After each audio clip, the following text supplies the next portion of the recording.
So my name is Angus McDonnell. I'm the Stakeholder Relations Advisor at Caregivers Alberta, and I'm delighted and honored today to moderate this panel conversation on Something's Gotta Give, Judging Caregiving and Employment in Middle Life. We've assembled a small but expert panel of Albertans who are familiar with family or unpaid caregiving and the demands it can place on caregivers who are also employed. Caregiving has touched each of our panelists' lives, both personally and professionally, so they all have something to contribute to this discussion today. So it's my pleasure to welcome Dr. Janet Fast, University of Alberta Professor of Human Ecology. Jackie Eels, also from the University of Alberta. Jackie, it says you have a background in, but it doesn't say what. Oh, speech language pathology. Thank you. Kenya Cordo, founder of MyMatchwork, or co-founder of MyMatchwork.com, and Wendy Moyle, founder of Wendy's Errands for Elders in Edmonton. So these people will share their stories, their caregiving research and experiences, their wisdom and their insights on how to find balance between caregiving and work for the plus 50 crowd. They're going to speak frankly about what's working and what's not.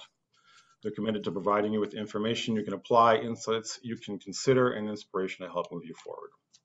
So we invite you to engage in the chat function by sharing your experiences and answering or asking any questions you may have that are shared by the chat moderator. I believe there'll be at least 4. So we're just going to jump right into it. Balance means different things to different caregivers. So to start our session, I'd like to ask Jackie to tell us a little bit about the work she does and then about her caregiving experience.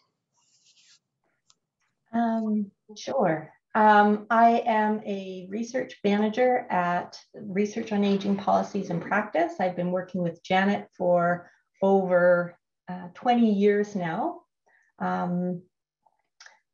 a research manager, I know sort of the statistics behind the research, and I think Janet's going to talk about those statistics a bit more.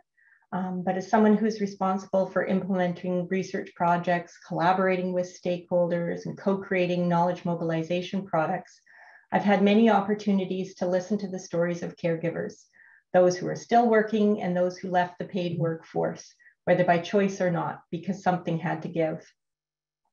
I've had the opportunity to work with Wendy to tell her caregiving story, and other caregivers like Wendy who risk their own health and well-being because of care work, and that this is particularly common among women because of the gendered nature of care. I've heard caregivers struggle to keep their care responsibilities, such as supporting a spouse with early onset dementia a secret from their employer for fear of losing their job, and the financial security that their family desperately needs. I've heard caregivers' expressions of guilt when they come to the realization that they can't continue to do it all, and they look for support from home, community, or continuing care when they collapse. But I've also heard employers plead with employees to disclose their family caregiving responsibilities before absenteeism and being distracted on the job becomes a performance management issue. So I think this idea of balance is a bit of a misnomer because caregivers' time is finite. There's only 24 hours in a day, 7 days a week, no more, no less. The struggle to juggle care work and paid work is real. And when I was on CBC's Alberta at noon earlier this month, I heard many caregivers say that their caregiving was not sustainable.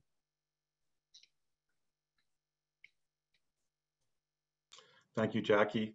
Wendy, you have caregiving experience with your parents and have been both an employee and your current business owner. Can you tell us how both of those have affected your caregiving experience? Yeah, good morning, everybody, and thank you so much for inviting me to this session.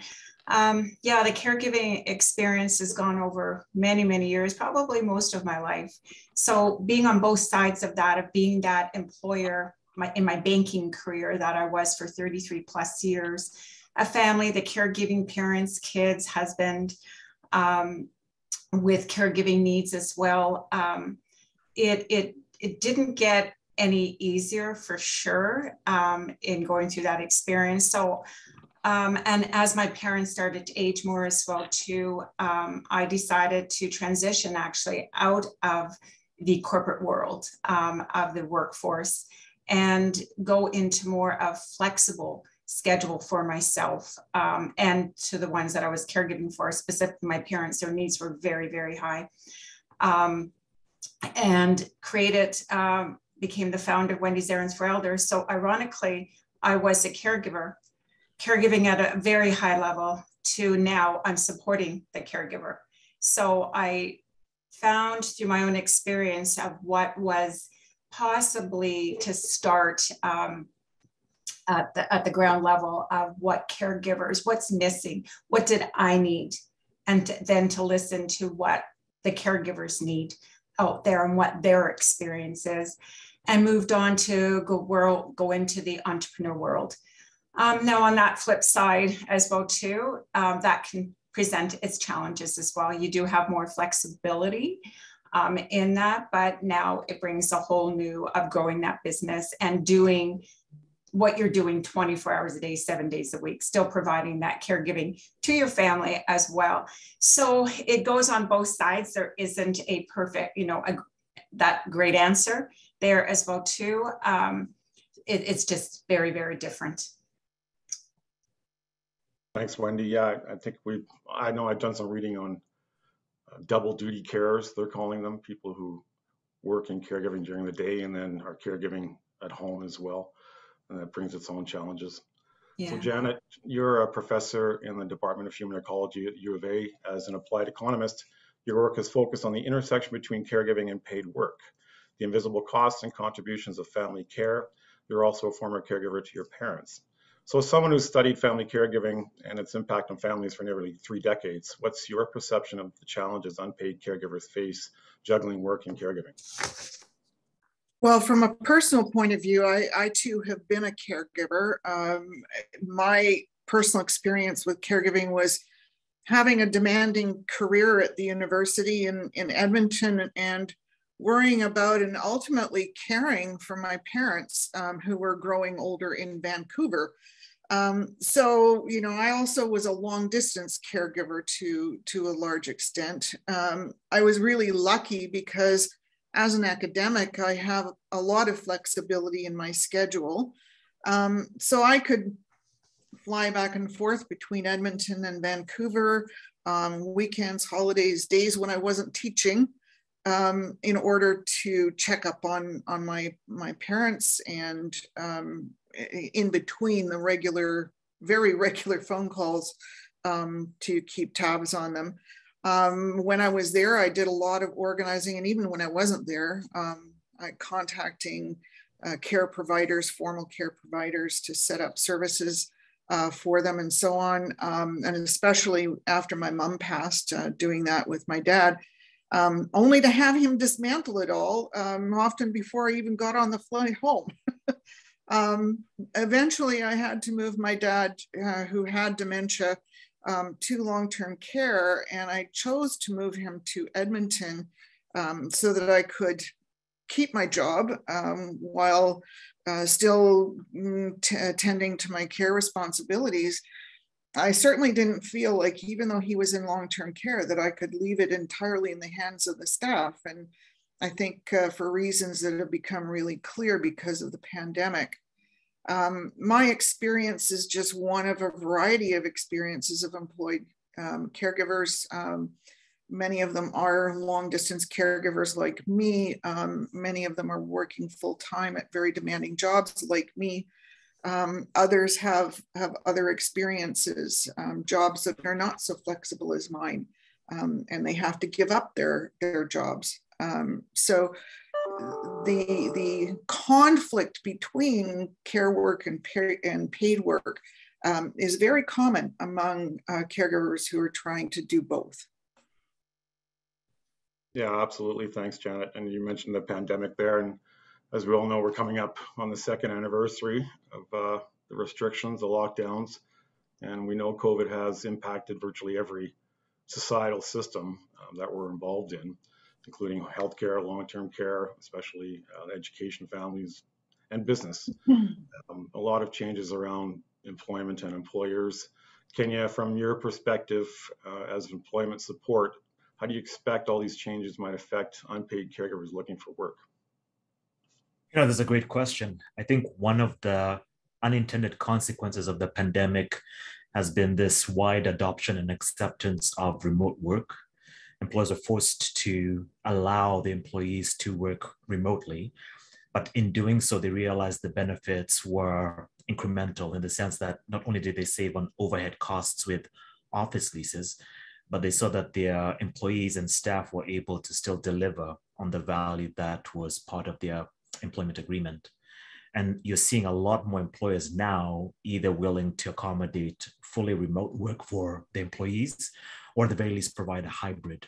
And I think that in turn would benefit a lot of caregivers. That being said, that's limited mostly to white collar type roles. The traditional blue collar industries still have a lot of challenges in providing accommodations for employed caregivers.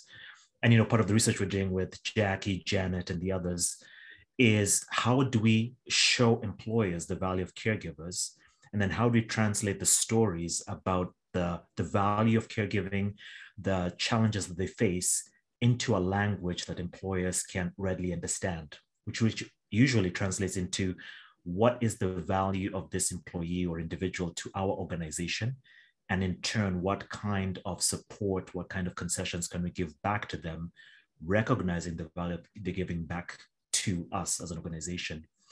And so I think you'll see more and more employers willing to have the conversation, more and more employers willing to adopt models that would make it easier for caregivers to continue to provide caregiving while being employed.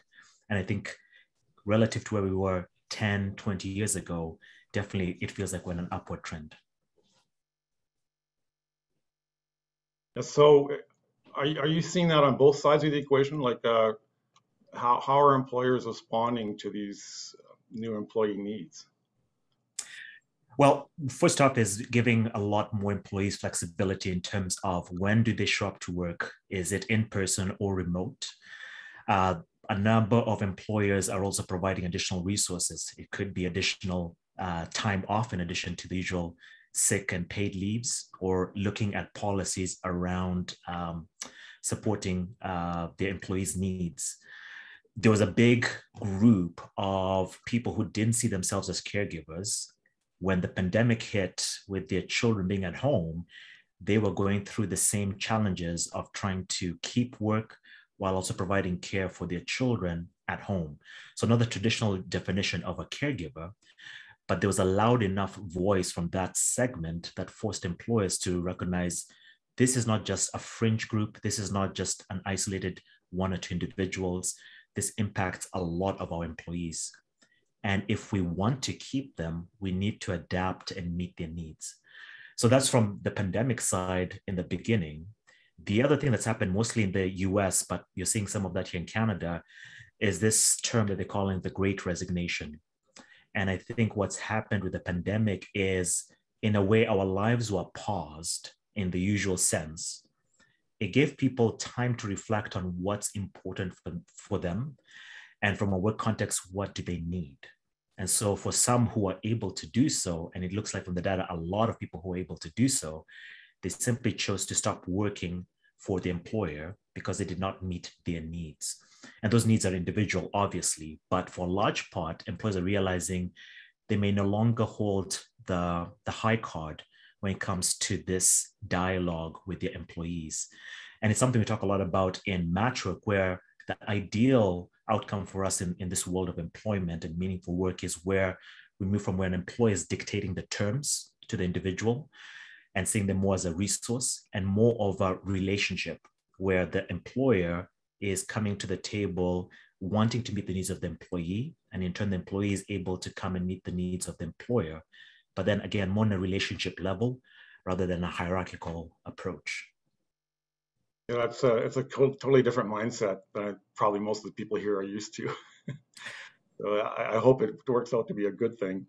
So according to the latest infographic from RAP, of those caregivers in Alberta who were not working at the time of the 2018 Stats Canada survey, 1 in 10 said that caregiving prevented them from working at a paid job. So Kenya, you've given us a good background on that. where do you think the workers where everyone has to add more value in the workplace now? Like in terms of labeling workers.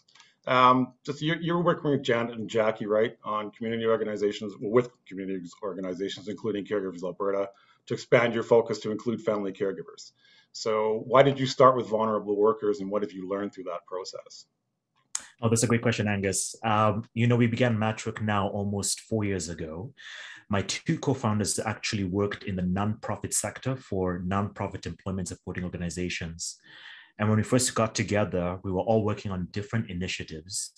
But the city of Edmonton had reached out to us and said, we have this challenge around keeping marginalized populations employed, and more importantly, employed in meaningful jobs.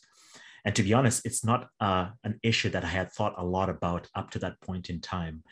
But because of the background of my two co-founders in the sector, we came together and figured out technology could be a solution used by the nonprofit employment supporting organizations to meet the needs of marginalized populations. So marginalized in the sense, at least from a vocational perspective, individuals who face more than the usual challenges to employment that the rest of us face. So this could be language, accessibility, gender issues, and a number of other factors there. And you find that a lot of resources, a lot of solutions are geared towards the average job seeker. And the ones who are marginalized tend to be left to the side. And this is a space and a gap we thought we'd fill in, and we could fill in with Matchwork. And then as part of that, getting into this connection with Age Well Canada and the University of Alberta and the other partners in this research that we're doing, and looking at caregivers as another one of those groups that needs a lot more attention and support when it comes to finding and keeping meaningful work. But we didn't have the capacity, we didn't have the domain expertise. And that's where Jackie and Janet come in, along with the other research partners on the table, to really help us understand what are those challenges from a vocational perspective. And then two, how can we adapt our platform to be able to meet the needs of those caregivers? And the best way we can look at it is that where we come in best is looking at data. So if we look at employment challenges, employment barriers, we can also see what are those employment opportunities that we can then leverage. And in our conversations with the employer side, what they've always come back with is the stories are great, but give us the data that we can then act upon. And they're being pragmatic. That's how their businesses are kept accountable to a board, to their shareholders, even to their own employees, is they have to look at it through the lens of data. And that's the value we're hoping to provide through our platform, is providing a bit more of an objective lens to this discussion, and then hopefully generating really useful solutions for both employers as well as paid caregivers. Excellent, thank you, Kenya. So Jackie, just to build on what Kenya just told us, we know that the whole post-pandemic labor situation is going to require a lot of resourcefulness and the experience of workers to bring to the solutions. So what role do employers play, if you can expand on what Kenya just said?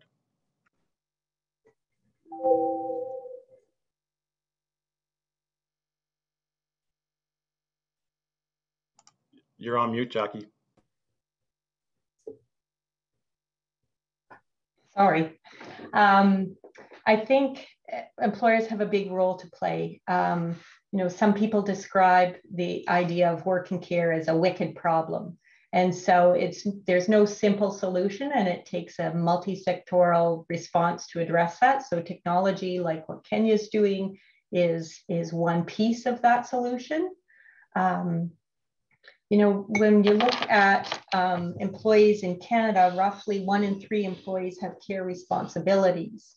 And so while we have exceptional data on the impact of caregiving on paid work, caregiving is often viewed as a personal issue, a private issue, a family issue, and not as an organizational or workplace issue. And for those organizations that do recognize that caregiving is a workplace issue, if it's on their radar screen at all, it's usually like on the bottom corner, very low priority area. Most employers tend to approach supporting employed caregivers on an individual case-by-case basis without really recognizing that caregiving is a workplace issue, and that we need to pay more attention to this moving forward. So one of the things that we're trying to do is raise awareness among employers, and that continues to be a challenge. We need to work with employers to further develop technology solutions like Kenya's mymatchwork.com. And we need to collaborate with employers on building a strong business case about the benefits of having a caregiver-friendly workplace. People are really afraid to tell their employers or their supervisors about their care responsibilities. They've seen the way other co-workers who do so have been abandoned, stigmatized, isolated, their careers negatively impacted.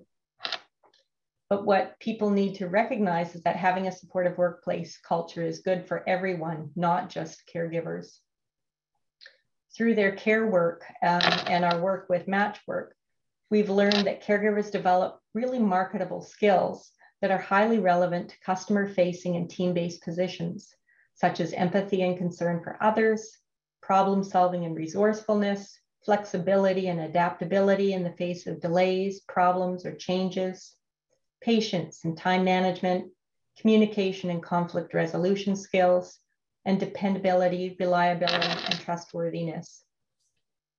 Employed caregivers tell us that they want some flexibility in where and when and how they work. And having that job flexibility and good quality workplace relationships with supervisors and coworkers increases productivity, job satisfaction, and commitment to the organization, and lowers turnover intentions and turnover costs. Those translate into real dollars for employers. So what we really need to do is identify employer champions, organizations that are leading caregiver-friendly workplace standards to help us gather the evidence needed to create a strong Canadian or Albertan business case. The labor force is going to become substantially old over the next few decades, with skilled workforce shortages predicted. Enhancing labor force participation of caregivers will be increasingly important to sustain economic growth, not only of the country, but enable caregivers to continue to contribute their experience and knowledge and have their own financial job security.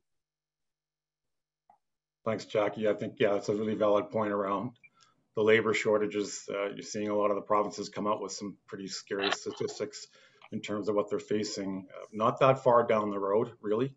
So I think anything like the old mandatory retirement age at 65 is going to just go out the window. There really isn't going to be a retirement age anymore. So Janet, as a human ecologist, and you look at serious problems like working care from a human systems perspective, what solutions do we have now, and how can we better support working caregivers? Well, I think, starting with what are the issues, or what are the challenges that both employed caregivers and their employers face. We've talked a bit about, during this conversation, about absenteeism. Absenteeism due specifically to caregiving responsibilities account for 10% of all absenteeism in the labor force in Canada. Turnover, more than 500,000 people quit, were fired from, or retired early from their jobs in order to provide care. Presenteeism is about being distracted while you are at work, which affects your productivity.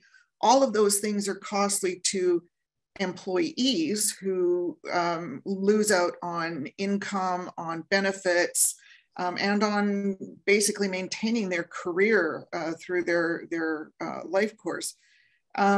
But they also have costs to employers, and that's the business case that Jackie was referring to. Absenteeism and turnover and presenteeism, loss of productivity, is very expensive to employers. So the argument is, and it's costly to the labor market more broadly as well. So the solutions are ones that will reduce those costs, not just for employed caregivers themselves and make their job easier, but their caregiving job more easier, but also it's a benefit to the labor force more broadly and to employers. And so, as Jackie also mentioned, this is a multi-pronged, this needs a multi-pronged result resolution. Caregivers can do their part, caregivers are doing their part, but policymakers and employers can do their parts as well. At the moment in Canada, we have a number of public policies that do provide some supports to employed caregivers. We have flexible working arrangement legislation now. We have a labor code that, human rights code that includes in codes. Each province has their own as well as the national one. Our human rights codes include wording that prohibits discrimination against employees, for example, who have family responsibilities because of family status is the wording. And that's been interpreted by the courts as meaning that employed caregivers, for example, have the right to request flexible working arrangements from their employers.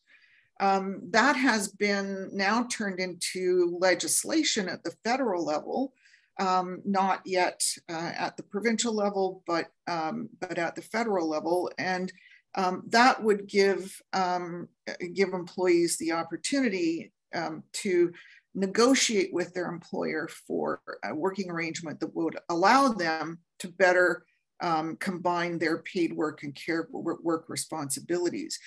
We also have a number of different leaves from paid work that are intended to accommodate care responsibilities. So we have short-term leaves referred to as family responsibility leaves in all parts of the country, but they range from 3 days to 10 days per year. And those are leaves, they're unpaid leaves, days of leave that you can take in order to meet family responsibilities. We have compassionate care leave and critical illness leave that are much longer, 26-ish weeks, a little bit of variability depending on the province, that allow caregivers to take longer leaves in the event that they have really significant caregiving responsibilities for a family member who has received a diagnosis as being terminal, or having a critical illness, one that puts them at risk of death, but not necessarily terminal within a short period of time. So we have some policies, some public policies that are aimed at trying to support employed caregivers. Employers themselves have implemented some benefits, some accommodations in their workplaces, a lot of variability across employers. As Jackie said, very few of them have really taken this on as a specific challenge. But those who have come up with some really interesting and innovative solutions. So they're the usual suspects, like employee support groups, caregiver support groups, and information sharing, and workshops and those sorts of things, but a little more innovative along the lines of time banks, which allow employees to bank their own overtime, for example. Even more innovative ones that allow the whole pool of employees to bank time that then anybody can access. So there are a number of solutions that are being implemented in workplaces as well as in the public policy domain. Are they perfect? No. There is some distance to go on those things, but we have made some progress, and progress continues to be made. Those public policies, for example, policymakers continue to tinker around the edges. Provinces continue to adopt policies that started at the national level and those sorts of things. So quick question for you before we turn to Wendy. Are the employers then driven by the public policymakers, or it seems to me some of the reading I've done and heard research on is that really the government's trying to get employers to become more involved in driving those policies. So is it a perfect mix? Should it be more weighted in one area or another? No, it certainly isn't a perfect mix yet. As I said, there's a lot of variability across employers. Some of them have been far more innovative than the governments would ever imagine making public policy. But I do think that there is a much stronger role to be played by employers. Can governments be more encouraging of that? Yes. Our federal governments in the past have been involved on periodically, but not consistently, trying to encourage employers to be more caregiver friendly. We now have a national standard for caregiver friendly workplaces, which some employers have adopted, but certainly not all, and certainly not a majority. But there certainly is more work to be done on the part of employers. And yes, governments can incentivize employers in various ways to be more accommodating of employees for various reasons, and certainly for reasons of caregiving. Thanks, Janet. So Wendy, you sit on the board with Caregivers Alberta. From your perspective there, what do you see the role of that organization being in terms of work and care? Yeah, great question, Angus. First of all, I'm honored to give back to the community, and especially Caregivers Alberta nonprofit has been important in my life throughout. And Caregivers Alberta, I'll start off with, before I do go on and explain a little bit further what they do offer. I reached out to them before even joining the board at all or thought of it, of going through the experiences in my life in the short period of time. In 2019, 18 months, I lost both my parents, my mom last year, dementia as well, to stage 4 Alzheimer's. So in a long-term care facility, lost her last year. So I needed that support, you know, and a lot of us think as strong as, you know, it's not about strength. It's not about anything that we need that support. And Caregivers Alberta was life-changing for me to continue on in my life and do what I do and what my passion is. And there you go, Wendy's Errands for Elders as well. And to continue caring for those around me. So my caregiving duties certainly have changed since I have lost both my parents and in that short period of time. So what better way than to give back than to join the board. And as well too, I sit on the Programs and Services Committee within. I volunteered for that within the board as well. So you can see where my passion to make a difference lies and to have a voice of the caregiver. So I have, you know, I am going to refer to a few items here. Caregivers Alberta focuses on the development of work and care program, which is so important, and the pandemic has really brought a lot to light. Caregivers Alberta strives to empower caregivers and promote their well-being by providing resources, mental health support, and education for people caring for family members or friends. We offer Compass for Caregivers program. We have caregiver coaches in all the regions of the province that provide caregivers with support and help to navigate the system.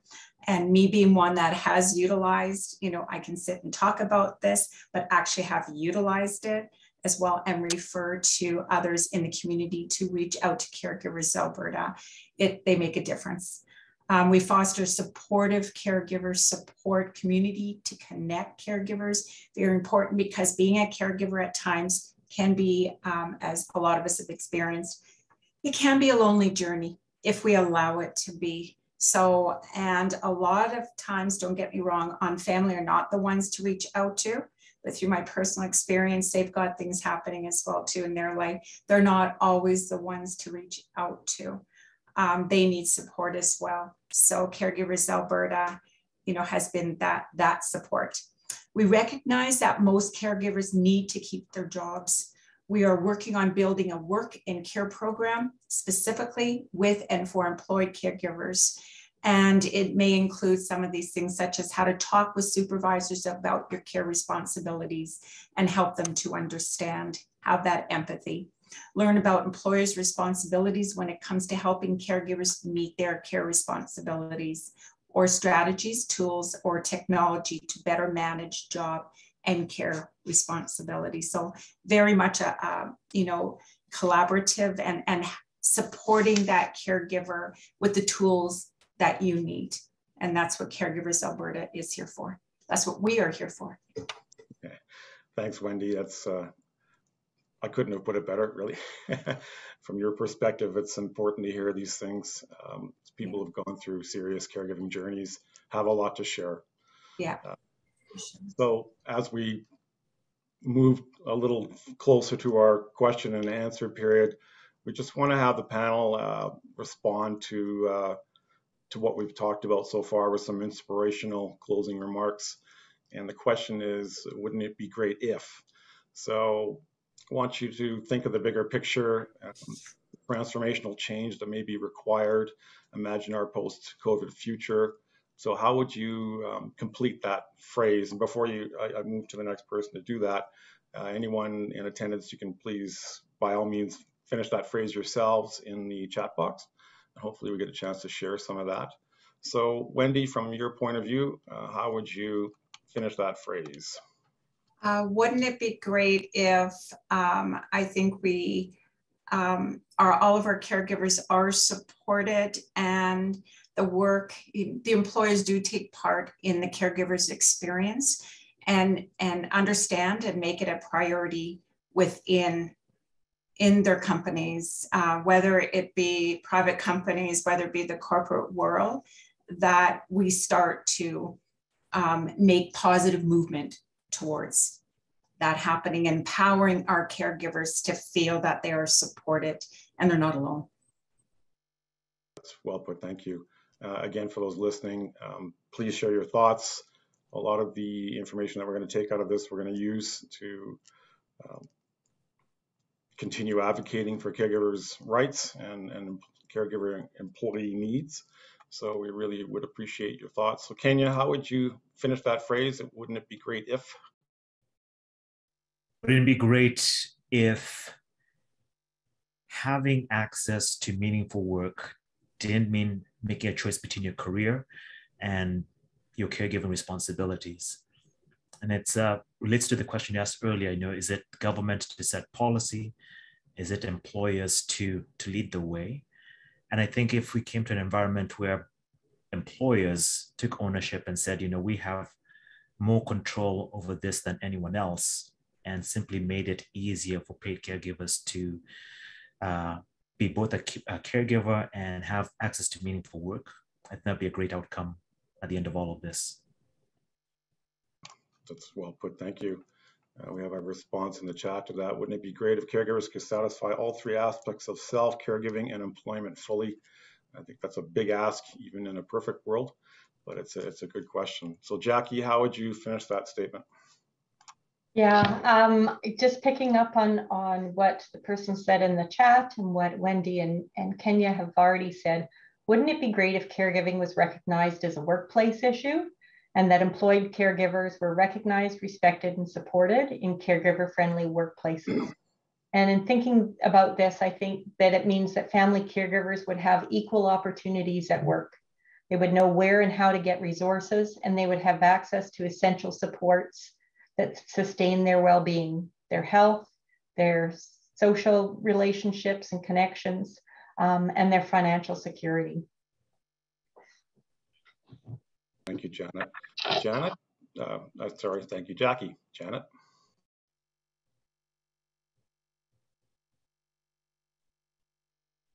There we go, that'll be better. Wouldn't it be great if we really recognize the value of family caregivers' work and their right to have a life, and not just as a resource to be exploited? Caregivers need access to adequate, accessible, and affordable services in their own right. At the moment, we don't provide that right to caregivers. We need to organize the labor force in individual workplaces so that caregivers can keep earning a living alongside their care work at least as long as possible. But we also need, if all else fails, anti-poverty measures that pick up the pieces when caregiving still results in financial hardship for some, and it does. We know that. For example, leaving paid work for any length of time during your career means that you're not contributing to Canada Pension, means you're not contributing to an employer pension, and that often means that you end up living in poverty later in life because you gave so much to caregiving during your career. All valid points, Janet, thank you. So we haven't had any response yet to that question other than from Angela in the chat. Here we go. Shannon says, wouldn't it be great if a hybrid model of work, not having to worry about how to pay for full-time care, not feeling guilty about needing to take time off to take care of a loved one? That's a great point, Shannon. There's probably still a bit of a stigma in terms of approaching your employer and asking for anything, really, never mind time off for your caregiving duties, which is still, we have this perspective in our society that any sign of weakness is a bad thing. And I don't see how caregiving can be a weakness. It's something that we do usually as a matter of course, whether we're thrust into it or whether we see it coming. So it's something that most of us are familiar with. So why there'd be any stigma around it at all is something of a mystery still.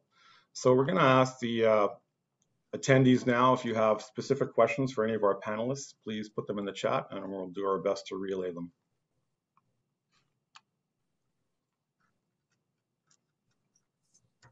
And I'm sure you must have questions.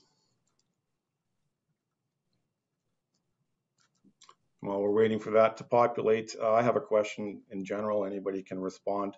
From an employer's point of view, and I'm assuming this is a rhetorical question, maybe not, is it cheaper for an employer to give extended time off than to, I don't know, I'm sure you can't fire someone because they have caregiving responsibilities, but stranger things have happened. We've heard of all sorts of horror stories from the labor force. And I know, Janet, you'd mentioned something about workplace policies and how innovative they're becoming. And I think I might have mentioned to you once before, hearing about one in the States where you can take an extended leave for caregiving with no time limit on it, and it's a paid leave, and you don't even have to explain who you're caregiving for. It could be your pet, for all your employer knows. So that's maybe really at one extreme range of an employee benefit. But again, like from the employer's point of view, is it more cost effective to do these things?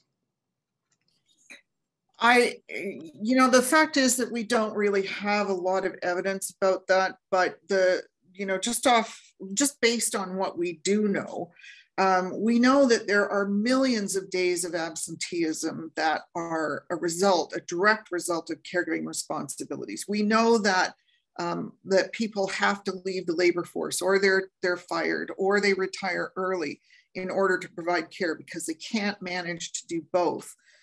We know that caregivers go to work, but they're distracted while they're at work because they're wondering whether the person they're caring for is okay at home, whether they want to be able to check up and those sorts of things. And they can't do that typically from their desks. And those things are costly to employers. We've attempted to put some dollar figures around those costs. And I can tell you that they amount to millions of, if not billions of dollars.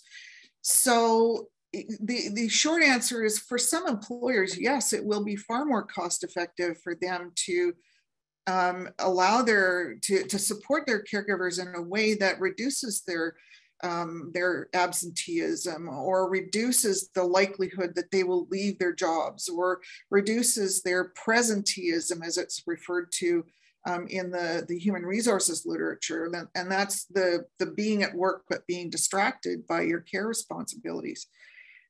So for many employers, the short answer will be yes. It's it's more cost effective to support those caregiver employees than it is to have to deal with those consequences after the fact.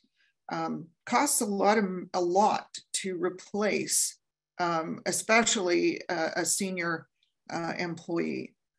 And I think that's something that caregivers, that employers don't really recognize. And frankly, I think part of it is because we haven't been able to provide those data to employers.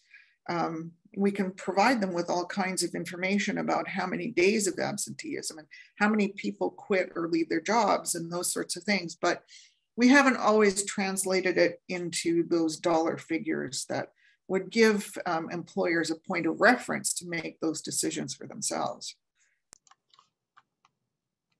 Sure. And I guess my first thought about that is surely they know. I mean, they see their bottom lines. They must know about these things, right? And that doesn't necessarily manifest in change, I guess, because change is typically slow to come. Kim has a question for Kenya and or Janet. Are there other barriers experienced by midlife workers other than caregiving, like health accommodations? I'll jump in first on that one. So we did a study last year with a number of caregivers, and they found there were 3 important benefits to paid work. And you could also look at it in terms of the challenges that they're facing in their paid caregiving responsibilities and as employed individuals. And it centers around this notion of self. So in being a paid caregiver and having this full-time work or job, they tend to lose their identity as to who they are. They tend to feel that they have to give up having a life or a dream or ambition beyond these 2 main areas of their life. And so their craving is this need to have an identity outside their caregiving role and outside of their job description. But this is challenging because time is finite. There's only so many hours in a day, and most of that time is either taken up by sleeping, doing the caregiving, going to work. Very little time for them as an individual to look after themselves, leave alone dream bigger than the day-to-day responsibilities. So what ends up happening is they tend to be fairly isolated as well. And there's a ton of research and data out there about the impact of isolation, of loneliness on mental health. And so you see this cascading impact of things piling up because of the current situation. And so it's not that they're all disparate and disconnected. They all have a connecting point. And as they get on in life, they start feeling that weight of isolation, of distance from their goals and ambitions, even more so. And you talked about bottom line. These are things that are really hard to quantify. You can't look at someone and say, yep, you're this stage down the spiral, let's intervene. It really takes a lot of self-awareness, or the very least access to professional help for them to be able to recognize where they are in this continuum and what kind of supports or resources they could access. So not always evident, but yes, as they get on in life, they face more and more issues and challenges beyond just simply the job aspect. All right, thank you. There's a question in the chat. What role do unions have in the efforts to improve family caregiver workplaces? And I might throw in there, not just the unions, but the benefit providers. Janet? You might have seen me smiling as you were asking that question. It's because I've been asking that question for many years myself. The EFAP companies, the ones that provide family benefits and family counseling services and those sorts of things, family care referrals and whatnot, they typically don't know very much about caregiving beyond childcare, to be honest. It's something that they are starting to hear about from employers and from employees. But as Jackie noted earlier, employees are often very reluctant to disclose their caregiver status. And so, it's not surprising, I suppose, that neither employers nor their benefit providers really hear about this issue very much from employees. So they don't really know very much about it. It is, I think, something that they should be paying more attention to. And, you know, we're happy to work with the FAP companies along with employers to try to provide the evidence that they need to fine tune their practice. They're well positioned in those companies that use those services. They're well positioned to provide some of the supports and information and referrals and those sorts of things that employees do need. So I think there is a role for them to play. Employers have, as I said earlier, been quite reluctant to think about having to try to meet the needs of this particular group, and think that if they happen to provide flexible work arrangements in their workplaces for employees broadly, that's enough, and it clearly is not.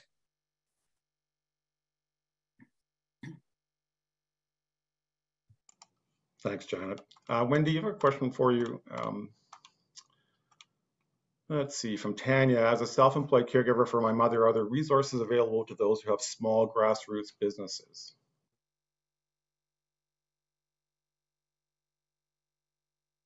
You're muted.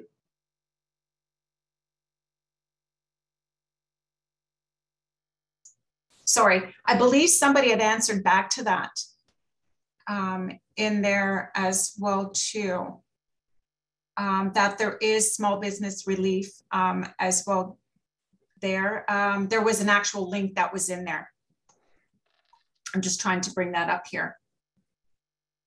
Some small businesses, if they've signed up for the employment insurance special benefits for for self-employed individuals, then they can access the compassionate care leave or the critical illness benefit if they qualify on the other conditions. It usually means that your small business needs to have a certain amount of income in the previous year, and that income needs to drop by, I can't remember the percentage, it's like 40% or something like that. Yeah. Before you qualify. Yeah, that's about right, Janet. Yeah, or Jackie, sorry. Yeah, it's quite high. So depending on, I know Janet, Jackie, both doing it. So depending on, yeah, what type of small business you have, if it's a startup, if it's a middle, or if it's been going on, as to what your benefits are. And that's the challenge of that entrepreneurial world and what we are in the caregiving. So yeah, it can be a definite challenge there. Yeah. And you have to sign up for the program before you have the benefits. Get the benefit of it, right? Yeah. Well, we're more or less at the end of our session. I really want to thank you guys, our panel, for showing up today and sharing your insights and experiences, and for all you attendees for coming to hear about this. I hope you have a chance to fill out our survey. We do need that information as we move forward with our advocating efforts, not just from Caregivers Alberta, but from our researchers and from Kenya, I know, who's very active. Yeah, so please fill out the event survey. And again, thank you for showing up. And to our panelists, again, thank you and enjoy yourselves. Have a great day. Thanks, everyone. Sure. Bye. Have a good day. Thank you, everyone. Bye. Bye.